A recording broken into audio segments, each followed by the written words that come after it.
Hello guys, welcome back to your YouTube channel SKM study away of success. मैं हूं आपका educator Shiv Mishra और जो यूपी बोर्ड के द्वारा मॉडल पेपर जारी किया गया है, यहां पर हम इसका फुल पेपर सोल्यूशन लेके आए हैं। जी हां, आपको हम सर इस वीडियो में बड़ी मेहनत हुई है, तो आज का लाइक टारगेट अच्छा है सर। 1000 लाइक तो हम सर फर्स्ट 48 घंटे में चाहते हैं और मैं देखना चाहता हूँ आप लोग कितना प्यार करते हैं सर। आप इतना मेहनत किए हैं तो सर आप लोग की भरपाई कैसे करें, है नहीं। यहाँ पे मैं सर आपको इसका पूरा पेपर सॉल्व करा रहा हूँ। यूपी बोर्ड के द्वारा जारी किए गए 2024-25 का मॉडल पेपर है। पूरा सोल्यूशन मैंने किया है, एक एक क्वेश्चन का सोल्यूशन किया है, ठीक है। इसका पीडीएफ आप कैसे पाएंगे, तो पीडीएफ आपको टेलीग्राम चैनल हमारा है SKM स्टडी। क्या सर जी? SKM स्टडी पर जाकर इसका पूरा पीडीएफ आप डाउनलोड कर सकते हैं। आपके 2024 द्वारा जारी किए गए मॉडल पेपर का PDF link in the description box. साथ ही साथ आप सभी के लिए सर हम वो बैच डिजाइन किए हैं, महाभारत बैच, जिसमें आर्ट हो या फिर साइंस, दोनों बच्चों के लिए है महाभारत बैच। मात्र 101 रुपए में ये सीएम गारंटी दे रहा है कि सर वो 101 रुपए 24 फरवरी दिन ही सूल करा देंगे, बाकी सब एक्स्ट्रा है। क्योंकि आप कोई भी क्वेश्चन बैंक खरीदे हैं मार्केट में तो सर वो मिलती है सर जी 150 की मिलती है ना। लेकिन सर हम आपसे प्रॉमिस करते हैं 101 रुपए में सर हम वो पेपर वहां पे डिजाइन किए हैं और लाइव सर सॉल्व करा रहे हैं, जो सर आपके बोर्ड में आएगा। और ज्यादा नहीं, सिलेक्टेड पेपर, केवल 9 से 10 सेट पढ़ो यार, काम खत्म। उससे ज्यादा से सर एक भी प्रश्न आने वाला नहीं है। कुल मिला के आप मॉडल पेपर ही देख लो जो यूपी बोर्ड ने जारी किया गया है, इसके सारे सारे आपको प्रश्न उसमें मिल जाएंगे, हमारे सिलेक्टेड जो दिए गए पेपर है।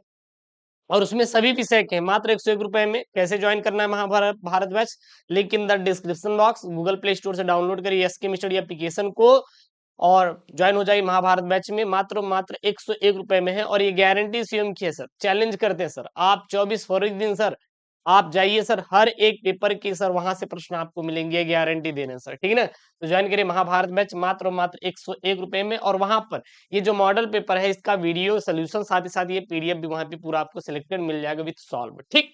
चलिए सर, तो यहाँ पे देखेंगे आपके पास जो टाइम दिया गया है बोर्ड की तरफ से 3 घंटे 15 मिनट का क्या दिया गया है सर, टाइम दिया गया है। और 100 नंबर का क्या है सर, पूर्णांक है। यहाँ पे 100 नंबर का क्या है सर जी, यहाँ पे पूर्णांक है, ठीक है।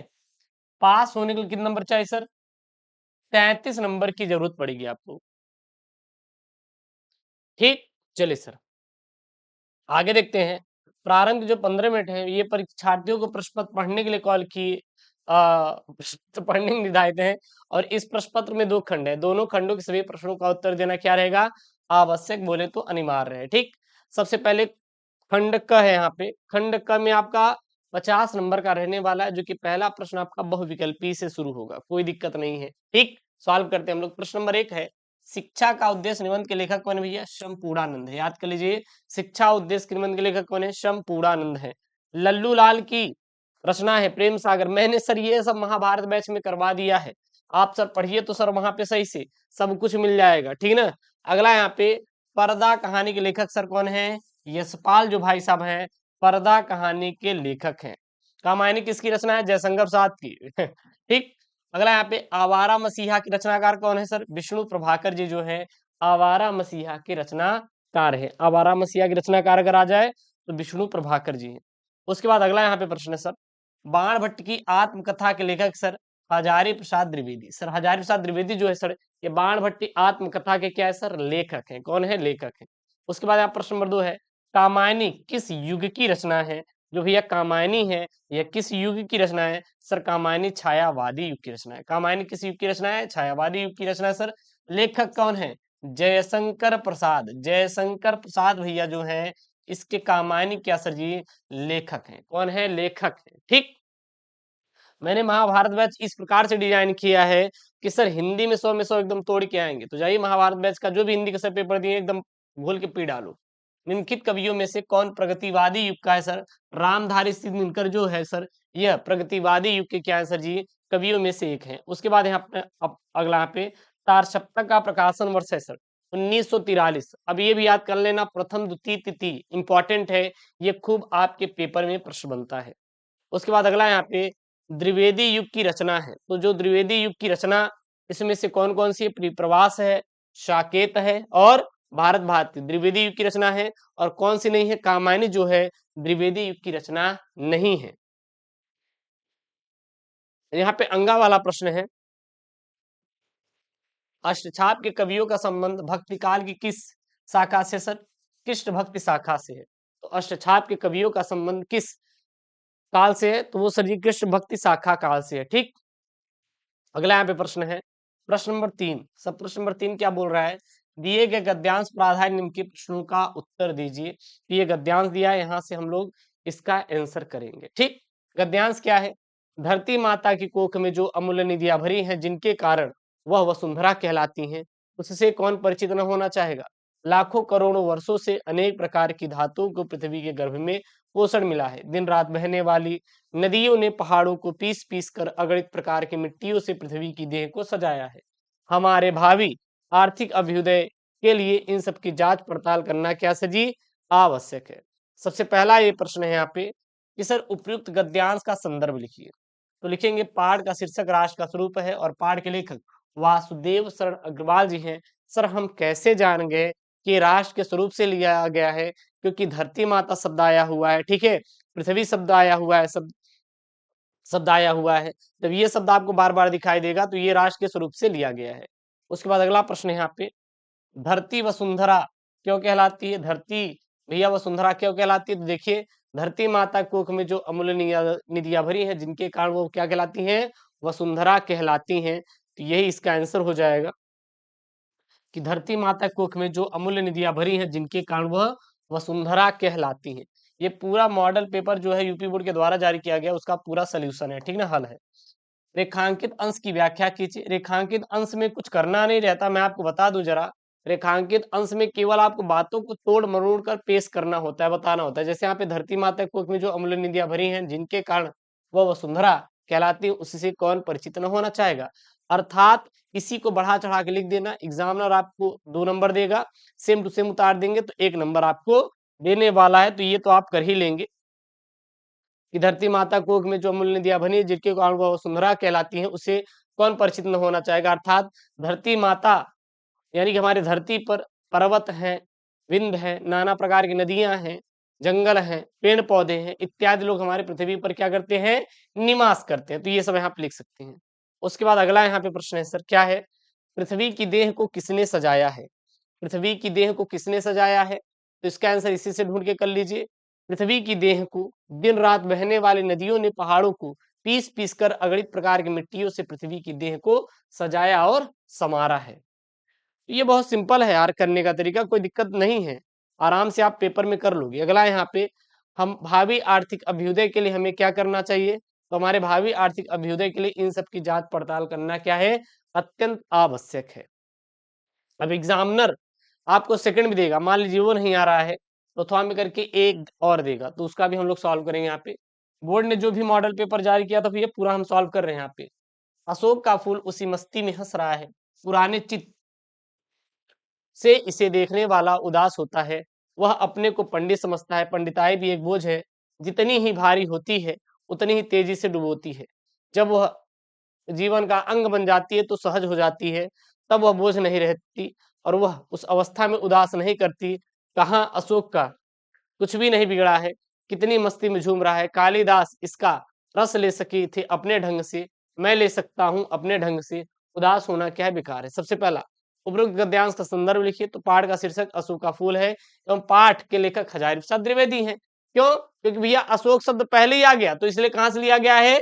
अशोक के फूल से लिया गया है। ठीक, चलिए सर।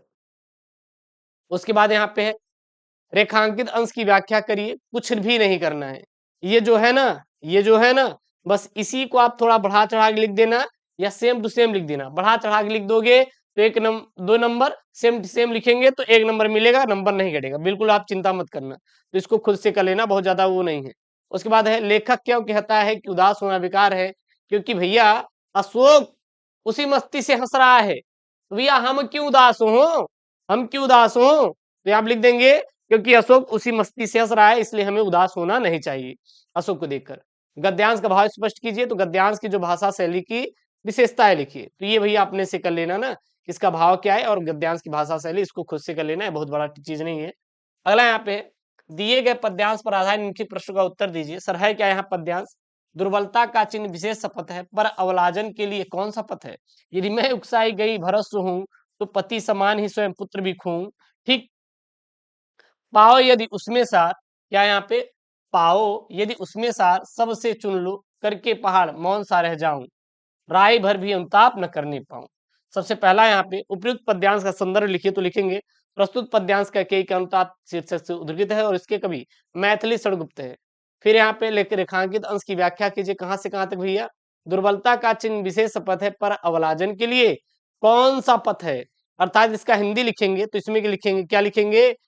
इन पंक्तियों में कैकेयी अपनी विशेषता विवशता व्यक्त करते हुए कहती हैं कि शपथ लेना दुर्बलता का प्रतीक है, लेकिन एक अबला स्त्री के लिए और कोई मार्ग ही क्या है। यहाँ कैकेयी अपनी सफाई देने की कोशिश कर रही हैं और वह कहती हैं कि यदि उसे भरत ने उकसाया होता तो वह अपने पति दशरथ के समान अपने पुत्र भरत को भी खो देती। कहने का तात्पर्य है कि वह किसी भी कीमत पर अपने पुत्र को नहीं खोना चाहती थी। उसके बाद अगला यहाँ पे प्रश्न है, क्या है ध्यान दीजिएगा। करके पहाड़ सा मौन सा पाप मौन रह जाऊं, राय भर भी अनुताप न करने पाऊं। पंक्ति में कौन सा अलंकार है? कौन सा अलंकार है? तो भैया ये जो पंक्ति है इसमें विरोधाभास अलंकार है, क्योंकि पहाड़ सा पाप और राय भर भी अनुताप न करना में विरोधाभास है, क्योंकि इतना बड़ा पाप करने के बाद भी बिना किसी पश्चाताप के रहना असंभव है।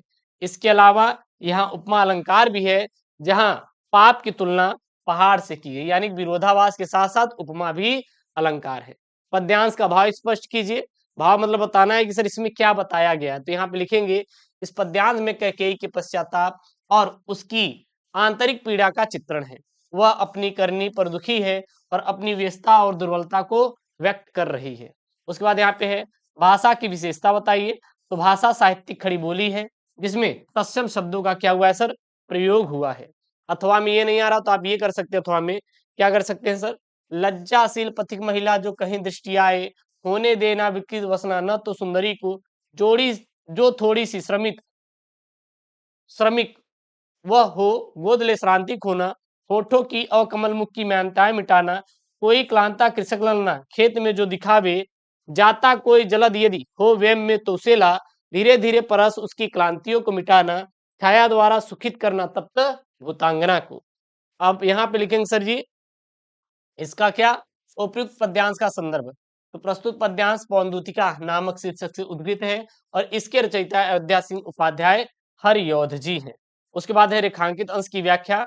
इसमें क्या लिखेंगे? अच्छा, रेखांकित अंश की व्याख्या में करते क्या है पता है? कुछ करते नहीं, ये जो नीचे है ना, जो थोड़ी सी श्रमिक वह हो, गोद ले श्रांति खोना, होठों की अकमल मुख की मान्यताएं मिटाना, कुल मिला के इसी का आप अर्थ लिख दीजिएगा, काम खत्म हुआ। हिंदी व्याख्या कर दीजिएगा। लज्जाशील नारी के संदर्भ में समझाते हुए कहती हैं कि वह महिला श्रम की अधिकता के कारण थकान का अनुभव कर रही हो, तो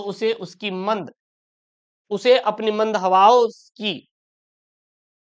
की गोद में लेकर शांति प्रदान करना और उसके अधरों की और कमल रूपी सुंदर मुख की सारी थकान को हर लेना। उसके बाद अगला है यहाँ पे सर, अगला क्या प्रश्न है? राधा लज्जाशील पथिक महिला के विषय में क्या कहना चाहती हैं? तो यहाँ पर राधा पवन से कहती हैं कि यदि मार्ग में कोई लज्जाशील स्त्री दिखाई दे तो तुम उसके वस्त्रों को ठीक ठाक कर देना, ताकि उसे किसी प्रकार की असुविधा ना हो। यदि वह थकी हुई हो तो उसे अपनी गोद में लेकर उसकी थकान मिटाना, अर्थात उसे शीतल हवा देकर उसकी थकावट दूर करना, उसके मुस्कुराए हुए होठों और कमल जैसे मुख की उदासी को दूर करना, अर्थात उसे क्या करना सर? प्रसन्न करना। फिर यहाँ पर आपका अगला प्रश्न है कि होठों की अकमल मुख में कौन सा अलंकार है? तो होठों की अकमल मुख में उपमा अलंकार है। यहाँ मुख की तुलना कमल से की गई है, जिससे मुख की सुंदरता और कोमलता का क्या होता है सर? बोध होता है। क्या होता है? बोध होता है। जलद और कृषक ललना का अर्थ क्या है? तो जलद का अर्थ क्या होता है सर? बादल होता है। जलद का अर्थ क्या होता है सर? बादल होता है। और कृषक ललना का अर्थ क्या होता है सर? किसान की पत्नी या किसान की स्त्री होती है। उसके बाद यहाँ पे प्रश्न नंबर 5 है। 5 का क्या है? निम्नलिखित में से किसी एक लेखक का साहित्यिक परिचय देते हुए उनकी प्रमुख रचनाओं रचनाओं का उल्लेख कीजिए। अधिकतम शब्द 80 शब्दों में इसका आंसर देना है। ठीक, सबसे पहला यहाँ पे आचार्य हजारी प्रसाद द्विवेदी, दूसरे डॉक्टर एपीजे अब्दुल कलाम, तीसरे भैया वासुदेव सरगवाल। कौन भैया? वासुदेव सरगवाल। तो यहाँ पर हम लोग वासुदेव सरगवाल का साहित्यिक परिचय और उनकी प्रमुख कृतियां हम लोग लिखेंगे। और एक चीज और है, आप अगर अभी तक महाभारत बैच नहीं किए ज्वाइन तो भैया कर लीजिए ज्वाइन। वो रामबाण इलाज है, मतलब समझ में आ रहा है ना? सभी चीजों का सिर्फ एक ही आंसर जी, राम मतलब कि महाभारत बैच। ठीक है ना? Link in the description box, जाकर ज्वाइन कर लीजिए। पुरातत्व और भारतीय संस्कृति के अमर व्याख्याता वासुदेव सरगवाल का जन्म 7 अगस्त 1904 ईस्वी में लखनऊ के प्रतिष्ठित वैश्य परिवार में हुआ था। इनका बाल्यकाल लखनऊ में ही व्यतीत हुआ था और बचपन से ही इनकी बुद्धि की प्रखरता अध्ययन के क्षेत्र में सहायक सिद्ध हुई। इसलिए इन्होंने अल्प आयु में ही काशी विश्वविद्यालय से बीए और लखनऊ विश्वविद्यालय से एमए, पीएचडी और डी.लिट की इन्होंने उपाधियां प्राप्त कर ली। डॉक्टर वासुदेव सरगवाल ने कविता लेखन से अपने साहित्यिक जीवन का प्रारंभ करके अपनी रचनाओं में योग्यता, अनुभव और बुद्धि की असाधारण प्रतिभा द्वारा भारतीय संस्कृति और राष्ट्रीयता के अमिट चित्रों को चित्रित करते हुए अनुसंधान की तीव्र प्रवृत्ति का भी स्पष्टतया समावेश कर दिया। ये लखनऊ तथा मथुरा के पुरातत्व संग्रहालय में निरीक्षक, केंद्रीय पुरातत्व विभाग के संचालक और राष्ट्रीय संग्रहालय दिल्ली के अध्यक्ष रहे। इन्होंने यानी आपने साहित्यिक जीवन में साहित्यिक के साथ साथ पुरातत्व को भी इन्होंने अध्ययन का विषय बनाया। माँ सरस्वती का यह अमर पुत्र हिंदी साहित्य की सेवा करता हुआ 27 जुलाई 1967 में भारत माँ के चरणों में हमेशा के लिए सो गया। अब इनकी प्रमुख कृतियां कौन कौन सी हैं? जैसे सर इनका निबंध संग्रह है भारत की एकता, पृथ्वी पुत्र, कला और संस्कृति, कल्पवृक्ष, वागंधारा, समीक्षा जैसे मलिक मोहम्मद जायसी कृत पद्मावत, कालिदास कृत मेघदूत की संजीवनी व्याख्या। सूरत ग्रंथ कौन कौन कौन से है सर? पाणिकालीन भारत है। भाषा शैली, तो इनकी भाषा शैली शुद्ध और परिष्कृत खड़ी बोली थी। अगला सर यहाँ पे ख वाला है कि निम्नलिखित में से किसी एक कवि का साहित्यिक परिचय देते हुए उनकी प्रमुख कृतियों पर प्रकाश डालिए। अधिकतम शब्द आपको 80 शब्दों में आंसर देना है। तो आप मैथिली शरण गुप्त है, सुमित्रानंद पंत है, रामधारी सिंह दिनकर जी हैं। तो यहाँ पे हम लोग मैथिली शरण गुप्त का साहित्यिक परिचय और इनकी प्रमुख कृतियां देखेंगे। मैं आपको बता दूं ये officially UP MSP UP board के द्वारा जारी किया गया मॉडल पेपर का पूरा मैं सोल्यूशन कर रहा हूँ। ठीक है ना? कोई दिक्कत नहीं। और इसका पीडीएफ आपको महाभारत बैच में अपडेट कर दिया जाएगा विथ सॉल्व। मैथिली शरण गुप्त का जन्म चीरगांव झांसी के 3 अगस्त 1886 में हुआ था। आचार्य हजारी प्रसाद द्विवेदी के सानिध्य में इनकी काव्य प्रतिभा मुखरित हुई और कविता में देशभक्ति व राष्ट्र प्रेम का पुट होने के कारण हिंदी साहित्य संसार ने राष्ट्र कवि का सम्मान दिया। राष्ट्रपति द्वारा संसद के सदस्य मनोनीत किए गए और जीवन पर्यंत साहित्य साधना की और 12 दिसंबर 1964 में इस राष्ट्र कवि की क्या हो गई सर? मृत्यु हो गई। आगे लिखेंगे मैथिली शरण गुप्त एक युग पुरुष के रूप में हिंदी में अवतरित हुए हैं। इन्होंने हिंदी को अपनी प्रतिभा के स्पर्श से जो संजीवनी शक्ति प्रदान की, वह राष्ट्र की गुप्त चेतना को जगाकर उसे जो वाणी दी, उसी के फलस्वरूप वे जनमन के सर्वाधिक प्रिय कवि बन गए और उन्हें भारतीय जनता ने सच्चे हृदय से राष्ट्र कवि की माननीय उपाधि से विभूषित किया और गुप्त जी की रचनाओं में आर्य संस्कृति और मर्यादा की भलीभांति समर्थन भी हुआ। अब इनकी प्रमुख कृतियां कौन कौन सी है नोट कर सकते हैं। जैसे कि सर मौलिक काव्य और अनुदित काव्य और नाटक है। मौलिक काव्य जैसे भारत भारती, जयद्रथ, पंचवटी, साकेत, यशोधरा, द्वापर, सिद्धराज, नहुस, रंग में भंग, कावा और करबला, वंक संहार, विष्णुप्रिया, जय भारत इत्यादि इनकी क्या सर मौलिक काव्य है। अनुदित काव्य कौन कौन से? मेघनाथ का वध, ब्रजभाषा, विहरणी, विगारांगना, राशि का युद्ध। और नाटक कौन कौन से हैं? तिलोत्तमा, चंद्रहास और अनघ है। ठीक, उसके बाद आपका आएगा प्रश्न बहादुर अथवा पंचलाइट कहानी का उद्देश्य लिखिए अथवा ध्रुव यात्रा कहानी कथा वस्तु अपने शब्दों में लिखिए। तो सर ये 80 शब्दों में लिखना है। तो आप हेडिंग डालेंगे सर पंचलाइट कहानी का उद्देश्य। ठीक ना? एक ही हम लोग कर रहे हैं। बाकी अगर आपके पास किताब है तो पढ़ सकते हैं। कुछ वैसे सर इसको रटना नहीं, बस समझना है, क्योंकि हर किताबें अपनी अपनी भाषा में छापती हैं। आपको भी अपनी भाषा में छापना है। लिखेंगे फणीश्वर नाथ रेणु हिंदी साहित्य जगत के सुप्रसिद्ध कथाकार है। ग्रामीण क्षेत्रों में उनका निकट का परिचय है। पंचलाइट बिहार के परिवेश की कहानी है जिसमें फणीश्वर नाथ रेणु ने ग्रामीण क्षेत्र के वास्तविक रूप का परिचय दिया है। आवश्यकता किस प्रकार बड़े बड़े संस्कार और निषेध को अनावश्यक सिद्ध कर देती है, इसी केंद्रीय भाव के आधार पर कहानी के माध्यम से एक महत्वपूर्ण उद्देश्य को स्पष्ट किया गया है। पेट्रोमैक्स का मुख्य केंद्र बिंदु बनाना और उसका न जलना और गोधन के द्वारा पेट्रोमैक्स जला देने पर उसके सारे दोष गलतियों को माफ कर दिया जाता है। उसके सिनेमा के गाने न गाने से प्रतिबंध हटा दिया जाता है तथा उसे उसके अनुसार करने की अनुमति मिल जाती है। ग्रामवासी जाति के आधार पर टोलियों में विभक्त है, वे आपस में ईर्ष्या की भावना से भरे रहते हैं और आधुनिक युग में भी कुल गांव और जातियां पिछड़ी हुई हैं और इसका बड़ा सजीव चित्रण कहानी में प्रस्तुत है। कहानीकार ने यह स्पष्ट किया है कि इस आधुनिक युग में अभी बहुत सी जाति धर्म के लोग पिछड़े हुए हैं और प्रोफेसर नाथ रेणु ने अप्रत्यक्ष रूप से ग्राम सुधार की आवश्यकता पर इन्होंने बल दिया है। उसके बाद आपके पेपर में सर जी, मॉडल पेपर में अपठित खंड काव्य आया हुआ, तो यह आपको अपने जिले के अनुसार करना है। इसको लेके बहुत ज्यादा परेशान नहीं होना है, आप अपने जिले के अनुसार पढ़ लीजिए, ठीक है ना। जैसे श्रवण कुमार है, रश्मिरथी है, मुक्ति यज्ञ है और सत्य की जीत है, आलोक वृत्त है। ये सर जी आप अपने जिले के अनुसार पढ़ेंगे, जो जिस जिले से होगा क्वेश्चन बैंक निकालिए, उस जिले का खंड काव्य तैयार कर लीजिएगा, ठीक है ना। फिर प्रश्न नंबर 8 है संस्कृत का गद्यांश और पद्यांश आएगा 8 का क और ख 14 नंबर का। तो हम यहाँ पे पहले गद्यांश देखते हैं सर, 2 गद्यांश पेपर दिया गया है, एक सॉल्व कर लेंगे, ठीक। यहाँ पर सर गद्यांश है, महामना विद्वान वक्ता से लेकर कहाँ तक है, अस्य स्वभाव एवं शीत तक है। सबसे पहले इसका संदर्भ, प्रस्तुत गद्यांश हमारी पाठ्य पुस्तक संस्कृत दिनदर्शिका के महामना मालवीय नामक पाठ से अवतरित है। सर इसका हिंदी अनुवाद क्या हो जाएगा, तो इसका हिंदी अनुवाद हो जाएगा, महामना व्यक्ति व विद्वान वक्ता, धार्मिक नेता और कुशल पत्रकार थे। उनके चरित्र का सर्वोत्तम गुण जनसेवा ही था। जहां कहीं भी उन्होंने लोगों को दुख या पीड़ितों को देखा, वहां से वे शीघ्र ही पहुंच जाते थे और हर प्रकार की सहायता प्रदान करते थे। प्राणियों की सेवा करना उनके स्वभाव में ही क्या था, सम्मिलित था। अथवा में ये नहीं आ रहा तो ये कर सकते हो यार, ये आपको क्वेश्चन बैंक में मिल जाएगा, आप सॉल्व कर सकते हो यहाँ आसानी से। उसके बाद पद्यांश है, नमे रोचते भद्रम से लेकर कहाँ तक, भविष्यति तक है। ये नहीं आ रहा तो अथवा में आप ये कर सकते हैं, परुच्छ कार्य हंतरम से लेकर विषम कुंभम पयोमुखम तक है, मुजम तक है। इसका हम लोग कर लेते हैं। सबसे पहला इसका संदर्भ तो सेम टू सेम लिखा जाएगा। प्रस्तुत श्लोक हमारे पाठ्य पुस्तक संस्कृत दिनदर्शिका के सुभाषित रत्नायन नामक पाठ से अवतरित है। इसका अनुवाद क्या हो जाएगा, पीछे कार्य को नष्ट करने वाले तथा सम्मुख प्रिय यानी मीठा बोलने वाले, सामने से मीठा बोलने वाले मित्र को उसी प्रकार त्याग कर देना चाहिए जिस प्रकार मुख पर दूध लगे विष से भरे गले को हम लोग छोड़ देते हैं। उसके बाद आएगा मुहावरा और लोकोक्तियां, जिसमें से लोकोक्तियां और मुहावरे आएंगे सर। क्या ट्रेंग दो करना रहेगा, आसानी से कर लोगे, चिंता मत करना।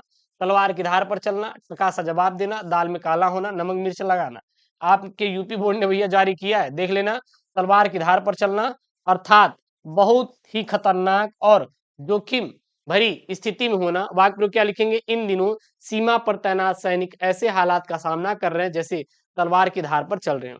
टका सा जवाब देना अर्थात किसी बात का स्पष्ट और कठोर उत्तर देना। वाक्य प्रयोग, जब रमेश ने उसे पैसे उधार मांगे तो उसने टका सा जवाब देकर मना कर दिया। दाल में काला होना अर्थात किसी काम में गड़बड़ी या शक होना। पार्टी में शांति का अचानक गायब हो जाना, साफ बात है कि दाल में कुछ न कुछ काला है। नमक मिर्च लगाना अर्थात किसी बात को बढ़ा चढ़ा कर कहना। वाक्य प्रयोग, उसने अपनी कहानी में इतना नमक मिर्च लगा दिया कि वह सच से काफी दूर लगने लगी। अब इसके बाद आएगा आपका अपठित गद्यांश, 5 नंबर का पेपर में। अब ये नया टॉपिक जुड़ा हुआ है, बहुत सिंपल है, कुछ नहीं करना। स्टोरी के तौर पे सबसे पहले आपको ये पढ़ लेना है, ठीक।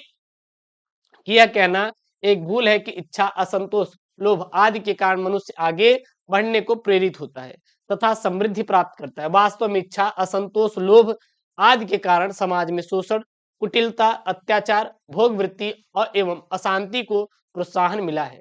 लोभ के कारण एक मिल खोलकर शोषण की चक्की चलाई जाती है और हमें इच्छाओं का दमन नहीं करना बल्कि उसकी उदात्तीकरण करना है, समन करना है, उन्हें स्वस्थ दिशा देने हैं और सत्पुरुषों कर्तव्य भावना से प्रेरित होते हैं, आदर्शों से प्रेरणा प्राप्त करते हैं और निस्वार्थ एवं इच्छा मुक्ति होकर भी धीरे धीरे साहस पूर्वक कर्म करते हुए उन्नति को स्वतः प्राप्त होते। आदर्शों की कीमत पर आदर्शों को छोड़कर उन्नत पद प्राप्त करना सत्पुरुषों को शोभा नहीं देता।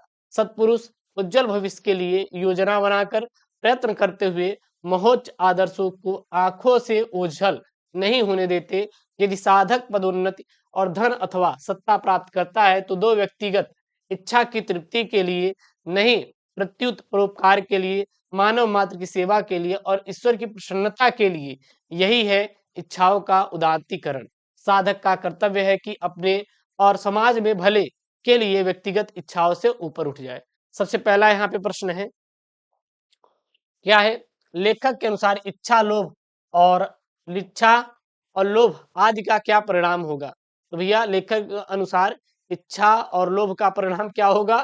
तो देखिए, यह कहना एक भूल है कि इच्छा, असंतोष, लोभ आदि के कारण मनुष्य आगे बढ़ने को प्रेरित होता है तथा समृद्धि प्राप्त करना है। वास्तव में इच्छा, असंतोष, लोभ आदि के कारण समाज में शोषण, कुटिलता, अत्याचार, भोग वृत्ति एवं अशांति का क्या मिलता है? प्रोत्साहन मिलता है। तो ये इसका क्या हो जाएगा? आंसर हो जाएगा। तो इस प्रकार से आप ढूंढ ढूंढ के इसको कर लीजिएगा यार, इसमें बहुत ज्यादा चीजें नहीं है, आराम से ढूंढते जाइए, करते चले जाइए, ये कर लोगे। तो मैंने यहाँ पे पूरा पूरा दिया है, आप इसको यार ट्रिक से करेंगे तो ज्यादा बेहतर रहेगा रटने के बजाय। तो इसको रटना नहीं है, ट्रिक से करना है, ये कर लोगे। ठीक, अगला यहाँ पे शब्दयुग में है। सर शब्दयुग में क्या है? वसन और व्यसन। तो वसन मतलब वस्त्र होता है, व्यसन मतलब क्या होता है सर? आदत होता है। मैं पीडीएफ महाभारत बैच में दे दूंगा, तो वहां से जाके आप इसको पढ़ लेना, ठीक ना। अंबुज और अम्बुज, अंबुज मतलब कमल, अम्बुद मतलब क्या होता है सर? बादल होता है। फिर यहाँ पे निम्नलिखित शब्दों के एक शब्द के दो अर्थ लिखिए। अंबर, पट, विधि और नाग। तो अंबर मतलब आकाश वस्त्र, पट मतलब वस्त्र पर्दा, विधि मतलब नियम या कानून या बनाने की प्रक्रिया, नाग मतलब सर्प और क्या होता है? पर्वत होता है। निम्नलिखित वाक्यांशों के लिए एक शब्द का चयन करिए जो आंखों के सामने हो। प्रत्यक्ष कहलाता है। जानने की इच्छा रखने वाले को जिज्ञासु कहते हैं। यहाँ पे दो वाक्यों को शुद्ध करके लिखिए। तुम तो कुर्सी पर बैठे हैं, इस सरोवर में अनेकों कमल खिले हैं, सम्मेलन में कवित्री ने भाग लिया और कृपया अनुमोदन की करने की प्रदान करें। तो शुद्ध वाक्य क्या हो जाएगा? तुम तो कुर्सी पर बैठे हो, इस सरोवर में अनेक कमल खिले हैं, सम्मेलन में कवयित्री ने भाग लिया। वहां पर क्या क्या था? कवित्री था, बट यहाँ पे कवयित्री, क्योंकि किसी भी जब महिला के लिए प्रयोग होता है तो कव हो जाता है। वहां पर अनेकों था, बट यहाँ पे अनेक, क्योंकि अनेक में खुद एक बहुवचन है। कृपया अनुमोदन करें, प्रदान नहीं, प्रदान खुद में एक अनुमोदन ही है। उसके बाद यहाँ पे प्रश्न नंबर 12 है। क्या यहाँ पे ध्यान देना कि वीर रस अथवा हास्य रस का स्थायी भाव के साथ साथ उदाहरण अथवा परिभाषा लिखिए। तो हम सब बता देंगे इसी में सर जी। हाँ, अस्थायी भाव और उदाहरण दोनों। तो सबसे पहले हास्य रस की परिभाषा। हास्य रस का स्थायी भाव क्या होता है? हास होता है। या फिर इतना ही लिख देना, या फिर परिभाषा लिख देना। यह रस तब प्रकट होता है जब किसी बात या घटना से मन में हंसी या मनोरंजन का भाव उत्पन्न होता है, तो वहां पर हास्य रस उत्पन्न होता है। उदाहरण के लिए, जब मियाँ बीबी लड़ रहे हो, गली का कुत्ता भौंक रहा हो, तब घर के बच्चे नाचते हैं, देख तमाशा गाना गाते हैं। तो ये एक उदाहरण आप नोट कर सकते हैं। उसके बाद श्लेष अथवा उत्प्रेक्षालंकार का लक्षण और उदाहरण लिखिए। सर उत्प्रेक्षालंकार क्या होता है? सर यहाँ पे श्लेष अलंकार का परिभाषा दिया है क्या? हमें लग रहा है सर यहाँ पे श्लेष अलंकार है, तो यहाँ पे क्या लिखेंगे सर? श्लेष अलंकार। ठीक, प्रिंटिंग मिस्टेक है। श्लेष अलंकार में एक ही शब्द दो या दो से अधिक अर्थ होते हैं और उन अर्थों से वाक्य में अलग अलग भाव प्रकट होते हैं। शब्द की पुनरावृत्ति के लिए, शब्द की पुनरावृत्ति किए बिना उसके बहु अर्थों से रचना में सौंदर्य उत्पन्न होता है, वहां पे श्लेष अलंकार होता है। उदाहरण के लिए, सारस संग बैठ गंग चल गहरे और सारस संग बैठे गंग चल गहरे, अर्थात गंगा जल का अर्थ गंगा का जल और पवित्र जल दोनों से हो सकता है। उसके बाद दोहा अथवा सोठा छंद का मात्रा से उदाहरण लिखिए। तो यहाँ पे मैंने दोहा को लिया है। दोहा छंद 4 चरणों का एक छंद है। इसके पहले और तीसरे चरण में 13-13 मात्राएं, दूसरे और चौथे चरण में 11-11 मात्राएं होती हैं। उदाहरण के लिए, मन की हार जीते जाई, सब प्रकार तन का हार, जो मन की जीत न सका सो हार गया संसार।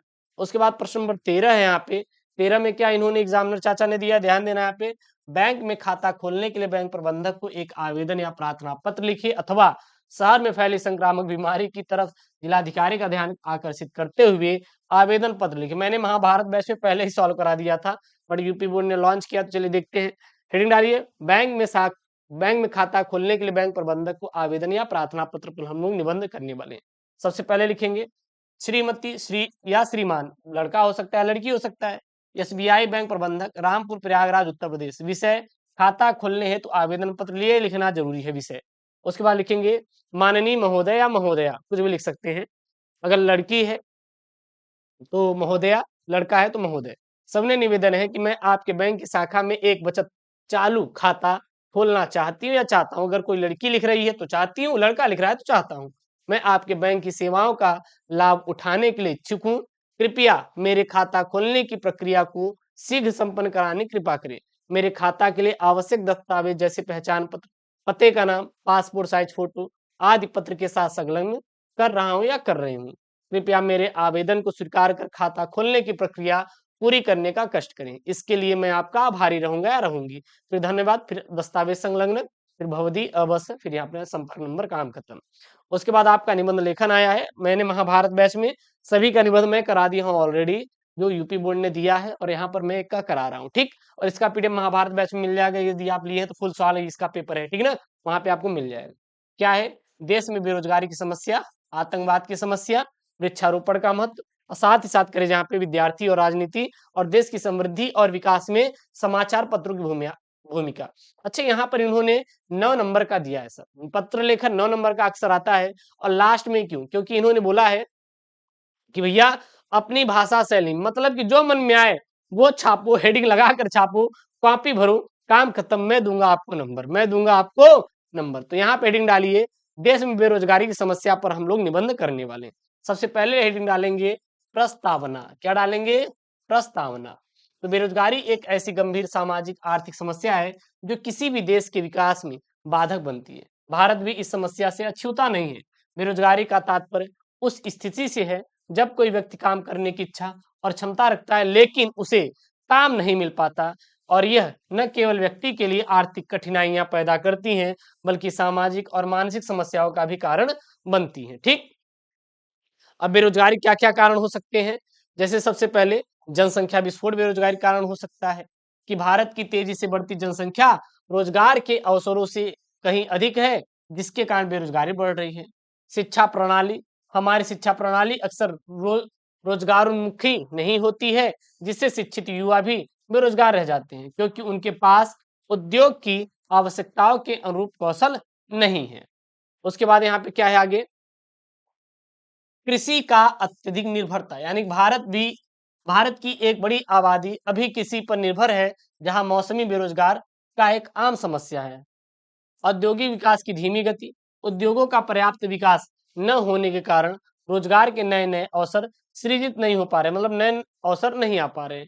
उसके बाद अगला हिंट डालेंगे कुशलता की कमी, कई लोगों में आवश्यक और प्रशिक्षण की कमी होती है, जिनके कारण बेरोजगार पाने में क्या असर असमर्थ है। जातिवाद और भ्रष्टाचार, कुछ क्षेत्रों में जातिवाद और भ्रष्टाचार के कारण भी योग्य व्यक्तियों में को रोजगार नहीं मिल पाता है। बेरोजगारी के प्रभाव क्या क्या हैं? तो बहुत सारे हैं, जैसे कि सबसे पहला आर्थिक कठिनाई, बेरोजगार व्यक्ति आर्थिक रूप से कमजोर हो जाता है और अपनी मूलभूत आवश्यकताओं को पूरा करने में असमर्थ होता है। सामाजिक समस्याएं, बेरोजगारी अपराध, गरीबी और सामाजिक अशांति को बढ़ावा देती है। मानसिक तनाव, बेरोजगारी व्यक्ति को मानसिक तनाव, अवसाद और निराशा की ओर क्या करता है सर, धकेल सकता है, की ओर धकेल सकती है। उसके बाद यहाँ पे उत्पादन में कमी, बेरोजगार श्रम शक्ति का उपयोग नहीं हो पाता, जिससे देश के उत्पादन में कमी आती है। मानव संसाधन का दुरुपयोग, बेरोजगार युवा देश के लिए एक बोझ बन जाते हैं, जबकि वे देश के विकास में सहयोग दे सकते हैं।